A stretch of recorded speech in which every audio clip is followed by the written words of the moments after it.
Students, आज हम cooperative marketing के बारे में स्टडी करेंगे। सहकारी विपणन क्या होता है। देखिए, हमारा जो देश है, भारत है, कृषि प्रधान देश है।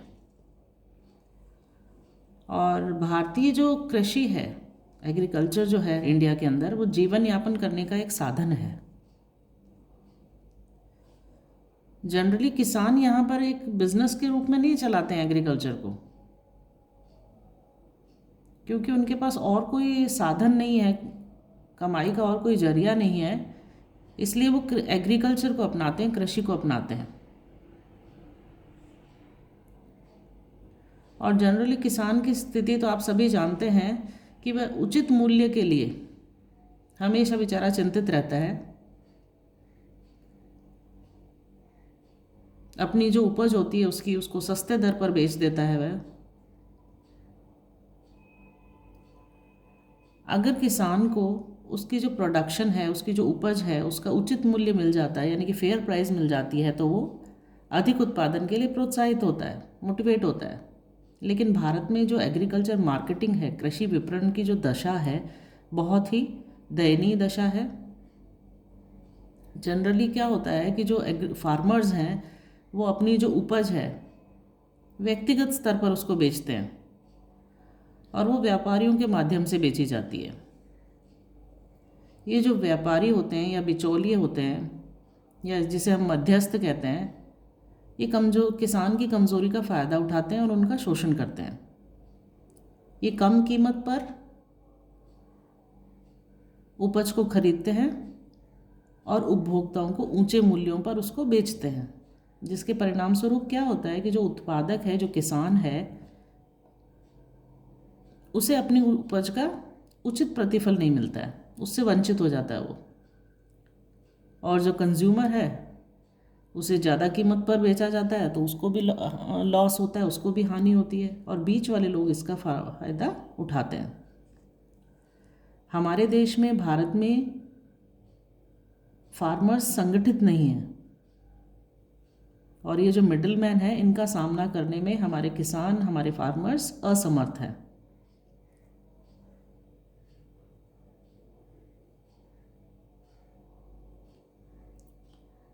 ये एक शाही कृषि आयोग का गठन किया गया था, जिसने भारतीय कृषि विपणन व्यवस्था की कठिनाइयों की ओर देश का ध्यान आकृष्ट किया था।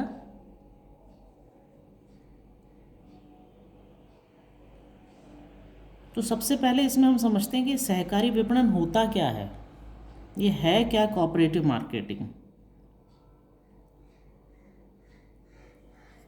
देखिए, जो सहकारी विपणन व्यवस्था है, इसका अभिप्राय उत्पादकों अथवा निर्माताओं द्वारा अपने उत्पादन के सम्मिलित विक्रय के लिए किए गए प्रयत्न तथा उपभोक्ताओं द्वारा अपनी आवश्यकताओं की पूर्ति के लिए सम्मिलित क्रय करने के प्रयत्नों से हैं। जितने भी एफर्ट्स किए जाते हैं परचेज करने के लिए, इस कार्य के सफल संचालन के लिए उत्पादक, यानी कि जो प्रोड्यूसर है, जो किसान है, अपने सहकारी विपणन संघ तथा उपभोक्ता, जो कंज्यूमर है, अपने उपभोक्ता सहकारी भंडार खोलते हैं। वास्तव में क्या होता है कि जो मार्केटिंग संबंधी कार्य होते हैं, विपणन संबंधी कार्य हैं, जो सहकारिता के आधार पर किए जाते हैं, सहकारी विपणन में सम्मिलित होते हैं।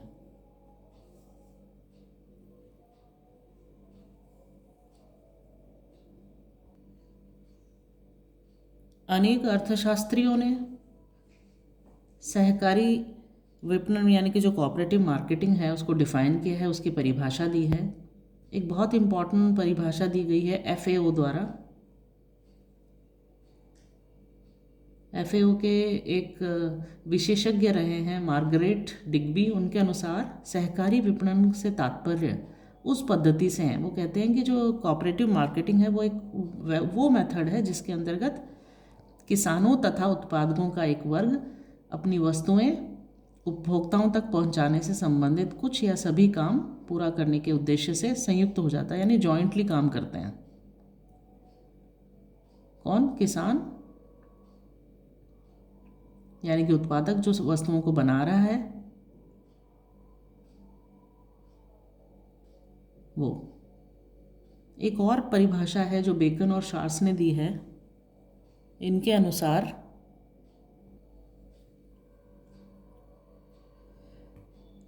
मार्केटिंग में यानी विपणन में सहकारिता का अभिप्राय एक ऐसे व्यापारिक उपक्रम से है जो आर्थिक शक्तियों से तो प्रभावित होता है, परंतु उन सभी परंपराओं, संहिताओं और व्यवहारों से प्रभावित नहीं होता जो निजी व्यापारिक उपक्रमों को प्रभावित करते हैं। बहुत ही इंपॉर्टेंट डेफिनेशन है जो बेकन और शार्स ने दी है सहकारी विपणन की। अब हम देखते हैं कि ऐसे कौन कौन सी मुख्य विशेषताएं हैं सहकारी विपणन समिति की, यानी कि साइलेंट फीचर्स क्या क्या है कोऑपरेटिव मार्केटिंग का। तो सबसे पहला जो इसकी विशेषता है वो है ऐच्छिक संगठन। ये एक वॉलंटरी एसोसिएशन है। सहकारी विपणन समिति के लिए कुछ व्यक्ति बिना किसी जोर या दबाव के स्वेच्छा से सामूहिक लाभ के लिए एकत्रित होते हैं तथा एक संगठन का निर्माण करते हैं। यानी कि अपनी इच्छा से अगर कुछ व्यक्ति मिलके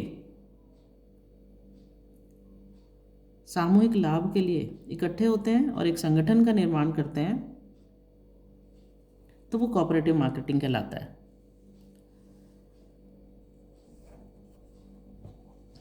अगली इसकी विशेषता देखिए, उद्देश्य। कोई भी जो सहकारी विपणन समिति बनाई जाती है वो किसी न किसी उद्देश्य के लिए बनाई जाती है। सहकारी विपणन समिति का मुख्य उद्देश्य अपने सदस्यों को कृषि उपज का उचित मूल्य दिलवाना। क्या ऑब्जेक्टिव होता है इन समितियों का? इनका ऑब्जेक्टिव ये होता है कि जो किसान है, जो कृषक है, उनको फेयर प्राइस मिले। इस प्रकार इसका उद्देश्य अपने सदस्यों को प्रत्यक्ष लाभ पहुंचाना है।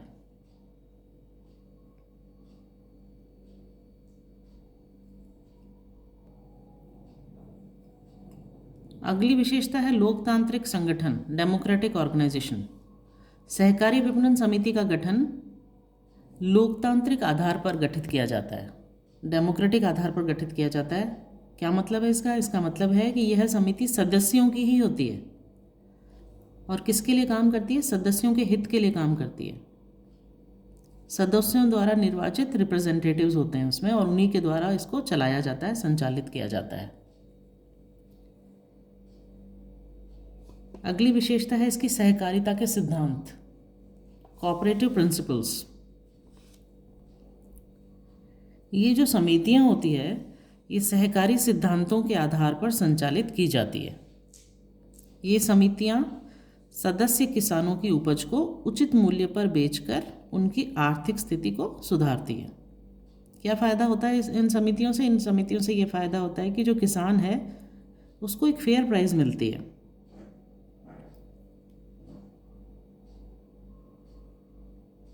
केवल वस्तुओं के विपणन का कार्य करने वाली संस्थाएं, विपणन संस्थाएं, समितियां नहीं होती है। जो उनकी आर्थिक स्थितियों को सुधारने में हेल्प करती है वो भी इसके अंदर आते हैं। नेक्स्ट है कृषि उपज विपणन, यानी कि मार्केटिंग ऑफ एग्रीकल्चर प्रोडक्ट्स।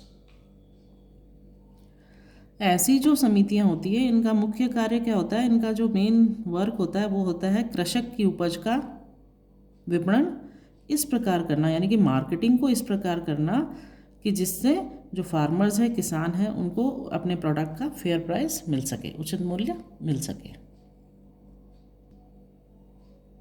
तो इस प्रकार हम कह सकते हैं कि जो सहकारी विपणन है, कोऑपरेटिव मार्केटिंग है, ये क्या है? एक व्यवस्था है और इसमें क्या किया जाता है? जो प्रोड्यूसर्स होते हैं, उत्पादक होते हैं या जो निर्माता होते हैं, उनके द्वारा अपने उत्पादन के सम्मिलित विक्रय के लिए प्रयत्न किए जाते हैं। उन सबको इसके अंदर इंक्लूड किया जाता है।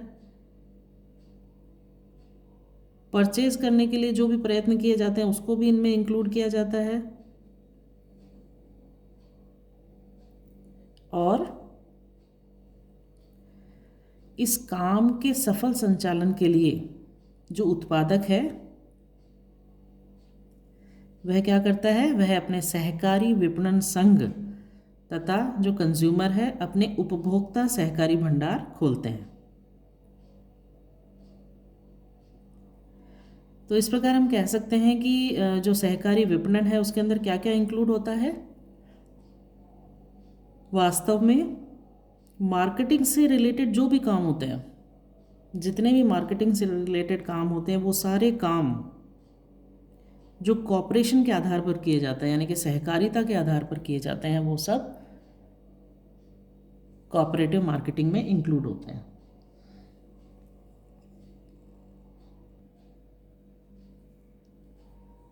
अब हम देखते हैं कि क्या उद्देश्य हैं या क्या लक्ष्य हैं किस चीज़ के, सहकारी विपणन व्यवस्था के। What are the various aims and objectives of cooperative marketing.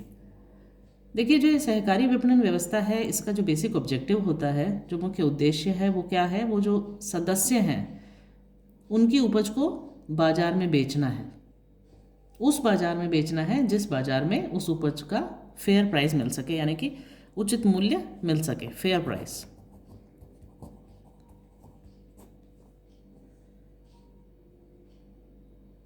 ऐसा होने पर ही सदस्य बढ़ती हुई मांग की पूर्ति के लिए अधिक से अधिक उत्पादन करने के लिए क्या होंगे? प्रोत्साहित होंगे, मोटिवेट होंगे।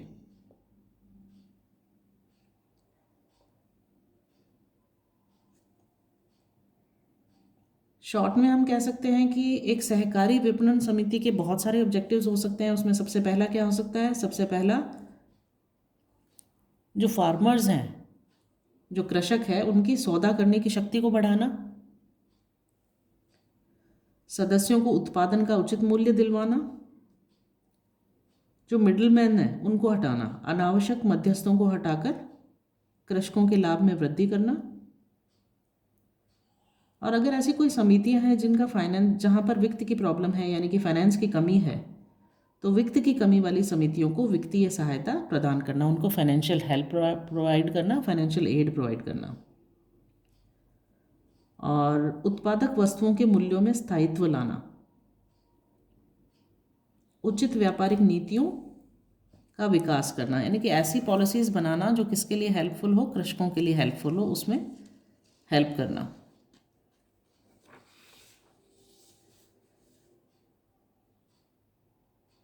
किसानों को अच्छी किस्म की फसलों को उत्पादित करने के लिए मोटिवेट करना, उनको प्रोत्साहित करना कि वो ऐसी किस्मों का उत्पादन करें जिससे उनको फ़ायदा हो।